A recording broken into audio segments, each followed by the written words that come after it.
My name is Matteo Cooper, and I never imagined that a routine fire drill at my office building would change my life forever. I'm a 28-year-old software developer at a tech startup in Boston, leading a relatively quiet life, focused in my career that was, until I met him, Michael Bennett, the firefighter, who would turn my world upside down. It was a crisp autumn morning when our building's fire alarm went off. Unlike the usual drills, this one wasn't scheduled, and there was actually Yule smoke coming from the server room. As we evacuated, I realized I'd left my laptop containing crucial project code at my desk. Against better judgment, I slipped back inside. That's when I first encountered Michael was coming up the stairs in full firefighting gear. Just as I was trying to sneak back to my office, "Sir, you need to evacuate immediately." His voice was commanding even through the mask when hair moved it. I found myself staring into his most intense blue eyes I'd ever seen. "I just need to grab my laptop," he said, suddenly feeling foolish about risking my safety for a computer. He grabbed my arm, firmly but gently. "That's not happening. Your life is worth more, Ethan. Any computer." There was something in his tone, concern, mixed with authority, that made my heart race. As he guided me down the stairs, his hand remained on my back, steady and reassuring. Outside, he insisted on checking me for smoke inhalation.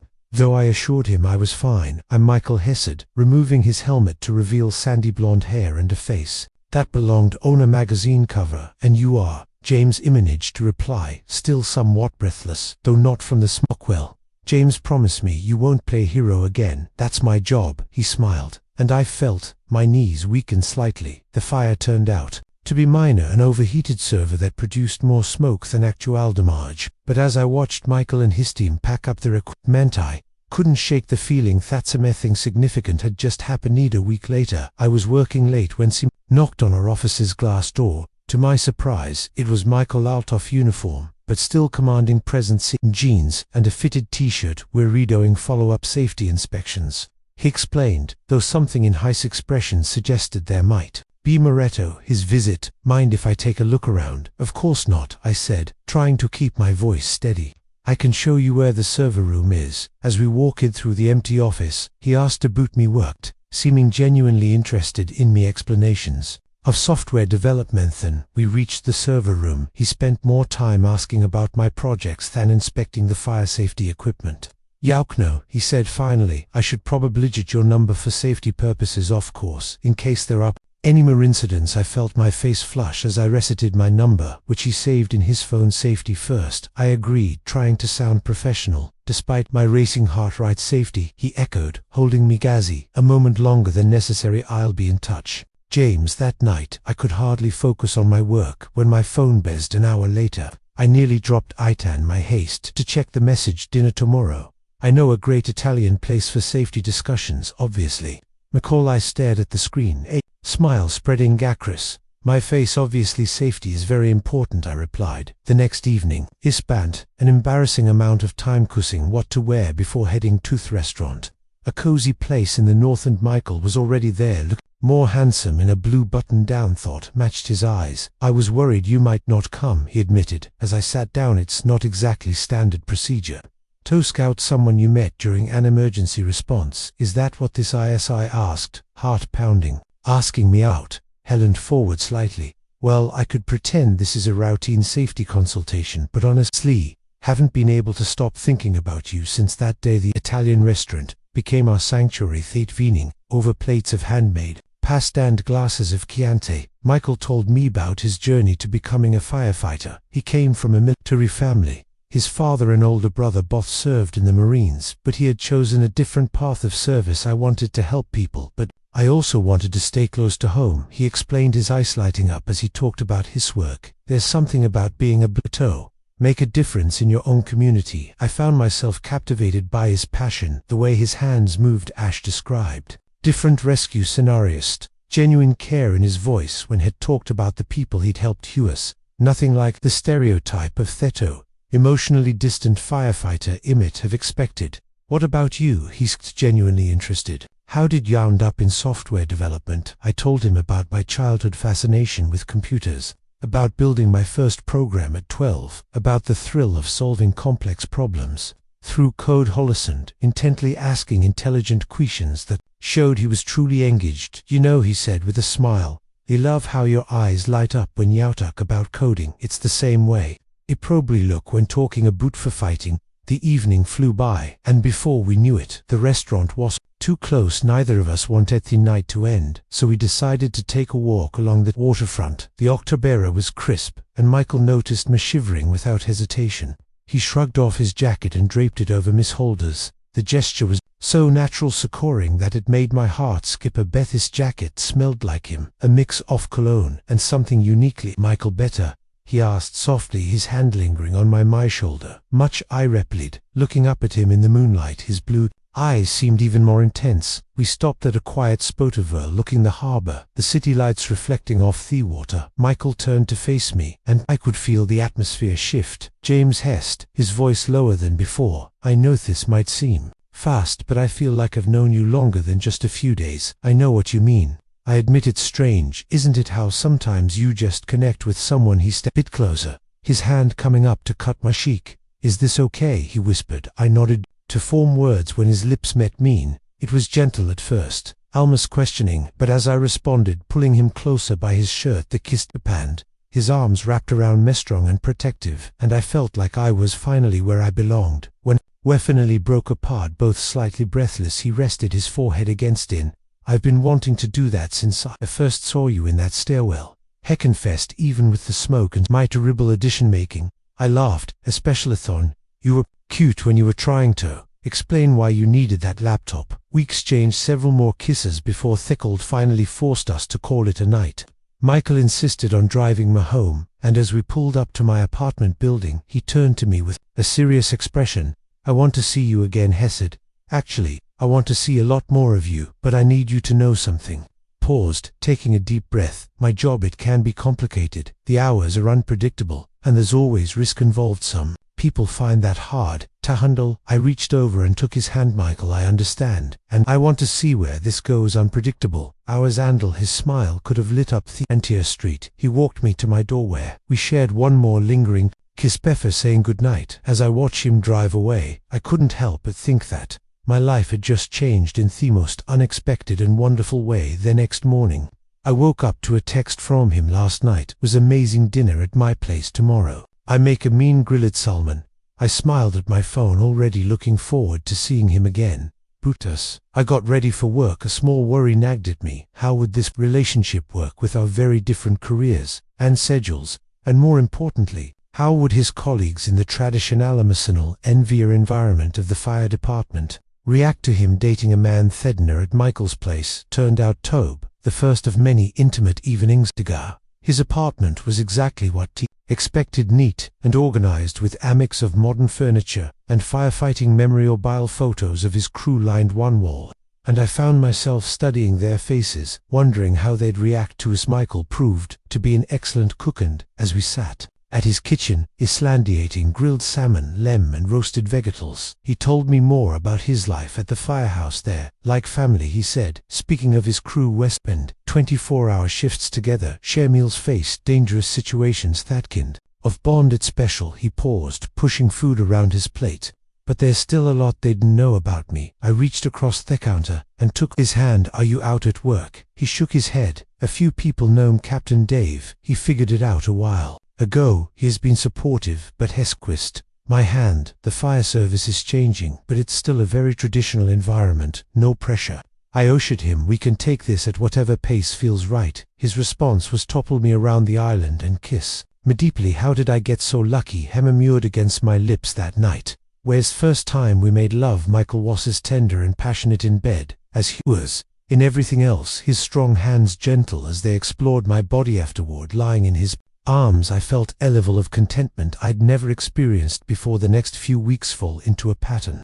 Michael would come to my office when his shift ended, or I'd bring dinner to the firehouse, careful to maintain the appearance of just buying. We spent our free evenings together cooking, watching movies, or simply talking for hours. One morning, about 2 months into our relationship, I was at my desk when my phone buzzed with a news alert. Major fire at downtown hotel, multiple casualties reported. My heart stopped when I recognized the location. It was in Michael's district fair.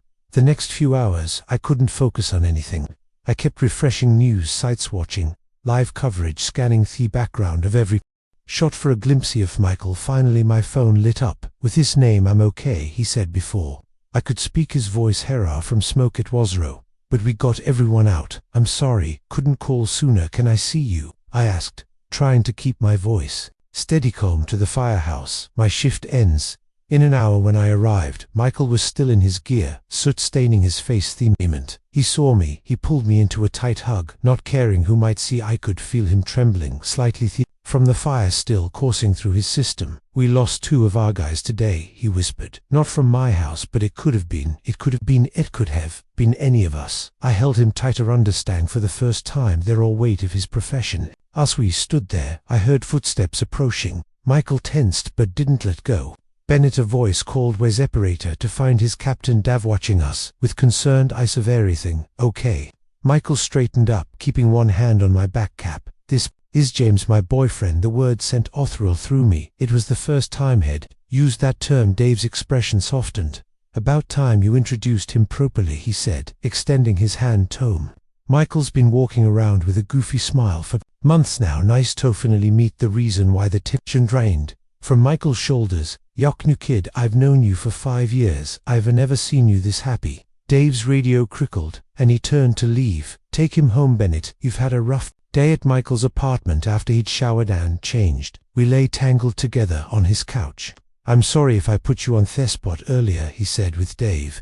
Isolanced him with a kiss. Never apologize for claiming me as yours. Traced my jawline with his fingers. I love you, he said suddenly. I know it might be too soon, but today made me realize life's too short to wait to say important things. Tears pricked at my ears. I love you too, I whispered back. That night marked a turning point in our Michael gradually began being more open about us at work. While some of his colleagues were initially surprised, most were superlatives who weren't kept their opinions to themselves, respecting Michael's reputation as one of their best firefighters. As spring approached, our relationship grew stronger. Michael had practically moved into my apartment now. We kept his place as a backup for when he needed to be closer to their firehouse. Our lives had merged seamlessly, my tech world colliding with this world of emergency services in unexpected ways. One evening while watching Michael cook dinner, he'd insisted on taking over my kitchen, claiming my cooking skills were a fire hazard. I brought up an idea that had been forming in my mind. I'd been about developing an app, I said, watching his reaction. Something to help firefighters track their exposure to harmful substances during calls, like a digital health diary. Michael turned from this to his interest peaked. That could be incredibly. You try to keep records, but in the heat of the moment it's not always practical. You help me design it. I know the coding part, but I need someone who understands the practical aspects. His face lit up. I'd love to actually. This could be huge for the department. Let Metac to cap about it. The project became more shared passion. We'd spend evenings at my dining table, Michael describing scenarios and needs, while I sketched out onto faces and wrote code. It brought us closer, giving us a deeper understanding each other's worlds. One night, as we were working on the app, Michael phone rang. His expression turned serious as hint. So did Bennett here? Yes sir, you understand. I'll be there in 20. What's wrong? I asked, as he started gathering his gear. Major warehouse fire in South Boston. They're calling in extra units. He pulled on his boots quickly. Could be a long night. I helped him collect his things, trying to ignore the knot of worry in my stomach that formed every time he got called to a serious fire. As he headed for the door, he turned it back and kissed me deeply. I love you, he said. Don't wait up. But of course I did. What up? I couldn't sleep when he was out in dangerous calls. Instead, I worked on the app, channeling my anxiety into productivity. Around 3 o'clock a.m. I heard his key in the lock. He looked exhausted, his face streaked with soot, despite his protective gear. Without a word, he walked straight into my arms. Rough one? I asked Kit softly. He nodded against my shoulder. Lost the building, but everyone got out. Pulled back slightly, looking into my eyes. Being a firefighter's partner isn't easy, is it? Being away from you isn't easy, I admitted, but knowing you're out there, helping people, saving lives, it makes me proud to be yours. He smiled tiredly. Move in with me, officially, Iman. Let's find a new place together, somewhere between your office and the house. The question caught me off guard, but my answer was immediate. Yes, absolutely, yes. The next few weeks were all whirlwind of apartment hunting, for need, and merging our lives even further. We found a beautiful 2-bedroom apartment in Back Bay, with enough space for both my home office and Mikkel's 50 gear. moving day brought back our worlds together. Michael's crew showed up to help their strength, making quick work of heavy furniture. My tech colleagues came to more adept at setting up our electronics, but equally willing to pitch in with the heavy lifting. Watching them all work together, joking and getting to know each other, filled me with joy. This was our family now, a unique build of firefighters and software dwellers brought together by our love. That evening, after everyone had left and were surrounded by boxes, Mikkel pulled me onto our new couch, the one piece of furniture we'd bought together. "What are you thinking?" he asked, noticing me contemplative expression. "Just a booth. How far we've come since that fire driller," said, snuggling into his side. "Did you ever imagine this would happen when you caught me trying to save my laptop?" He lied, the sound rumbling in his chest. "Actually, I went back to the firehouse that day and told Dave I'd met some me own special. He thought I was crazy." Said I was letting a pretty face cloud me judgment about fire safety protocols. "Fretty face, huh?" I teased. "Very pretty," he confirmed, kissing my forehead. "But it was sheer heart that made me fall in love with you." The launch of our firefighter safety app became a turning point, not just for our relationship, but for the entire department. What started as a grew into something much bigger. Boston Fire Department official I adopted it for testing, and soon other departments across Massachusetts showed interest. Michael and I were invited to present the app at a regional firefighters conference. Standing on stage together, watching him demonstrate features we developed, I felt an overwhelming sense of pride. Here was the man I loved, bridging the gap between his world and mine, helping to make his dangerous profession a little safer. After the presentation, during their reception, I overheard two older firefighters talking.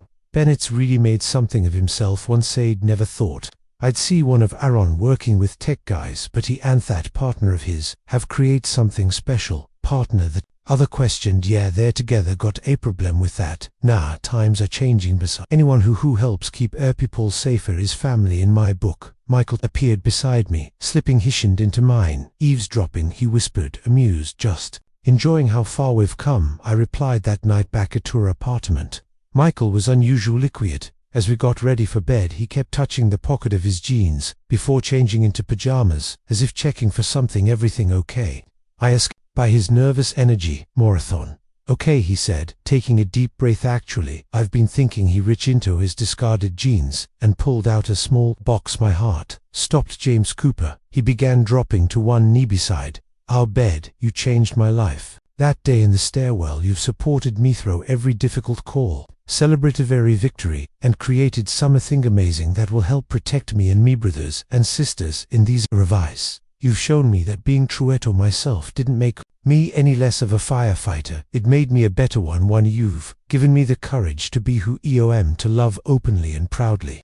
I promise to protect and cherish you always, Toeface. Whatever fire's life brings you together, and to never take for granted." Miracle of finding you. He opened the box, revealing two matching platinum buttons. "Will you marry me?" Tears were streaming down my face as I pulled him up into a kiss. "Yes," I whispered against his lips 1,000 times. "Yes." The next day, Michael wore his ring to work for the first time. The reaction at Theffer House was overwhelming in the best way possible. The crew organized an impromptu celebration, complete with the station's famous chili and enough beer to float a boat. "About time," Davy exclaimed, clapping Michael on the back. "When's the wedding?" We set the date for the following spring, deciding to have a ceremony in the garden of a historic firehouse that had been converted into an event space. It seemed fitting to blend the traditional with the modern. Just like our relationship, planning the wedding brought new challenges. My parents, though supportive, were still adjusting to having a firefighter for a son-in-law. Mikkel's mother was enthusiastic. Booth's father, a retired fire captain, was more reserved. "He'll come around," Mikkel assured me one night after a tense family dinner. "He's already warmed up to you more than he lets on. I caught him showing your app to his old crew members last week." The winter passed in a blur of wedding preparations and work. Our app was gaining national attention, and I'd taken a leave from my regular job to focus on developing it further. Michael had been promoted to Lieutenant Richmond, more responsibility, but also more regular hours. One snowy evening about 2 months before the wedding, Michael's father showed up at our door unexpectedly. Michael was on shift, so he invited him in with some trepidation. "James," he said, settling onto our couch, "I owe you an apology." I sat across from him, surprised. "Sir, when Michael first told me about you, I was concerned, not because you are a man," he added quickly, "but because I worried you wouldn't understand. Our life, the demands of Thejab, the risks, the brotherhood. He leaned forward. But I was wrong. You haven't just understood it, you've made it better. That up of yours, it's going to save lives. I felt tears pricking at my eyes. Thank you, Zia, that means a lot. Call me John. Hesed smiling for the first time, and I'd be honored to help. Walk you down the aisle alongside your father at the wedding. When Micah came home, the next morning I told him about his father's visit. He pulled me into a tight embrace. His own eyes glistening. See, Hesed softly. Love changes everything. Our wedding day dawned clear and bright. Second of perfect spring day that seems made for new beginnings. The historic firehouse had been transformed with white flowers and twinkling lights, while subtle touches of fire service tradition were woven through the decor. I stood in one of the old officer quarters, now converted in Toa, getting ready room.